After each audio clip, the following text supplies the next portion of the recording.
Right, I'm so happy you've clicked on this video. I'm Liam from the Golf Mates and this video is amazing. But if you're a 10 handicapper and below, jog on. This video is not for you. But if you're here, you might want to watch it because there's a great giveaway. Okay, right, do you want to stop your handicap going higher and also do you want your handicap go lower? Well, this video in the next 6 or 7 minutes is going to do that, and it's going to do it with ease. Have you heard of the SAS? That's right, SAS, and that's got a big part in this video.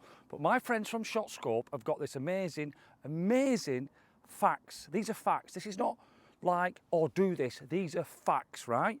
Look at this now, I'm going to put up. Right, what you've got there is people in a greenside bunker. Yes, a greenside bunker. 50% of a 26 handicapper miss the green from being in the bunker. That means they just fin it through the bunker or pull it left, pull it right, but they can't even hit the green from a greenside bunker. Left in the bunker is 21%. 20 handicappers, 42% miss the green and 14% leave it in. 14 handicappers, 32% miss the green from a greenside bunker, which is crazy, and 8% leave it in. And the single figure handicapper is 19% and 4% leave it in. Remember when I said SAS? Well, this is Simon. He's going to make sure you get out of a bunker every time and put it on the green with ease, with confidence and with skill, which you've got. Comment, ShotScope, I want your device, and you can have one of these for the giveaway. Right, over to Simon. Simon, bunkers. People struggle, people don't, but I think this tip, what you're going to show us, is going to blow their minds. Yeah, because there's so much fear in a bunker shot. Everybody gets in a bunker, and the minute they get into a bunker, they panic. So we're going to take the fear away, we're going to take the panic away by making this really simple. But what I'm really going to do is I'm going to get them to practice better. Which will make, when they come into the real shot, piece of cake. Absolutely. So what I'm going to do for all the golf mates today is make their training harder. So what they do is when they get on the golf course, the shot becomes easier. Brilliant. Well, I'm going to get out of the way and leave this one to you because I am watching this with an eagle eye. Perfect. So as we said before, bunker shots, everybody gets into a bunker shot and they panic. So we see all sorts of really poor shots in a bunker. So we get into a bunker and people really get in there. So they've been told over the years to move the ball position up, to stand open, to put their weight on their left side. Well, all that's going to cause is they're going to put the club in the sand and the ball's going to go about 4 inches. What they then do is they think, well, okay, I've got to try and help this up in the air. So we then think, right, I'll still keep the ball up, but I'll put the weight back on the other side, yeah? And then all of a sudden, we thin it and it just goes up the face. Well, neither of those are going to instill you with any form of confidence. So we're going to keep bunker shots as close to a normal golf shot as we possibly can.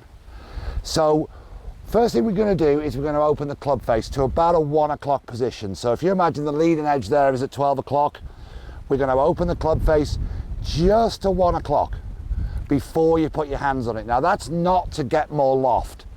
That's to expose the bounce, so the bounce edge or the bounce angle of the wedge goes into the sand first. It takes the leading edge out of the equation, we don't thin it. The second thing, we're going to stand parallel to our target line. Because in a bunker, the ball doesn't go where the face points. The ball goes where the sand goes. So if we've got the club face wide open, yeah, and we're aiming left, the sand relative to our target will go where? The sand will go left. And then your brain will go, well, okay, I'm trying to hit it at target. So we're going to stand parallel left to it. The ball position's going to be slightly forward of center. And then we're going to dig our feet into the sand just a little bit so we lower the center of gravity below the level of the golf ball. So let's go through that again. Open the club face before you put your hands on it to expose the bounce. Ball position slightly forward of center, stance is parallel, feet are in the sand.